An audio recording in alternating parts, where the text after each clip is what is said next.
I have the answer to a question that we've all asked. The question is, why is it that the letter X represents the unknown? Now, I know we learned that in math class, but now it's everywhere in the culture.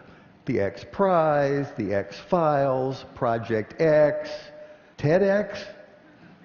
Where'd that come from? About 6 years ago, I decided that I would learn Arabic, which turns out to be a supremely logical language. To write a word or a phrase or a sentence in Arabic is like crafting an equation because every part is extremely precise and carries a lot of information. That's one of the reasons so much of what we've come to think of as Western science and mathematics and engineering was really worked out in the first few centuries of the Common Era by the Persians and the Arabs and the Turks. This includes the little system in Arabic called algebra, and algebra roughly translates to the system for reconciling disparate parts. Algebra finally came into English as algebra, one example among many. The Arabic texts containing this mathematical wisdom finally made their way to Europe, which is to say Spain, in the 11th and 12th century. And when they arrived, there was tremendous interest in translating this wisdom into a European language. But there were problems. One problem is there are some sounds in Arabic that just don't make it through a European voice box without lots of practice.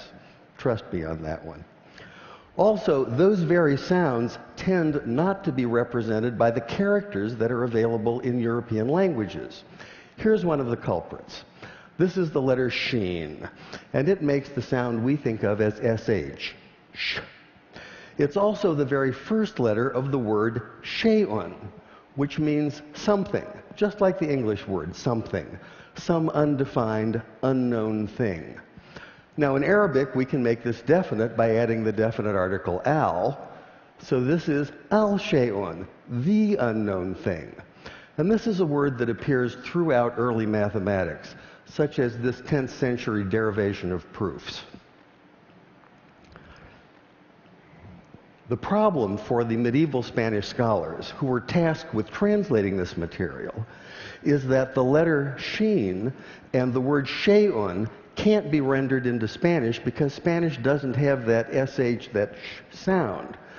So by convention, they created a rule in which they borrowed the ck sound, the k sound, from the classical Greek in the form of the letter chi. Later, when this material was translated into a common European language, which is to say Latin, they simply replaced the Greek chi with the Latin x. And once that happened, once this material was in Latin, it formed the basis for mathematics textbooks for almost 600 years. But now we have the answer to our question. Why is it that X is the unknown? X is the unknown because you can't say sh in Spanish. And I thought that was worth sharing.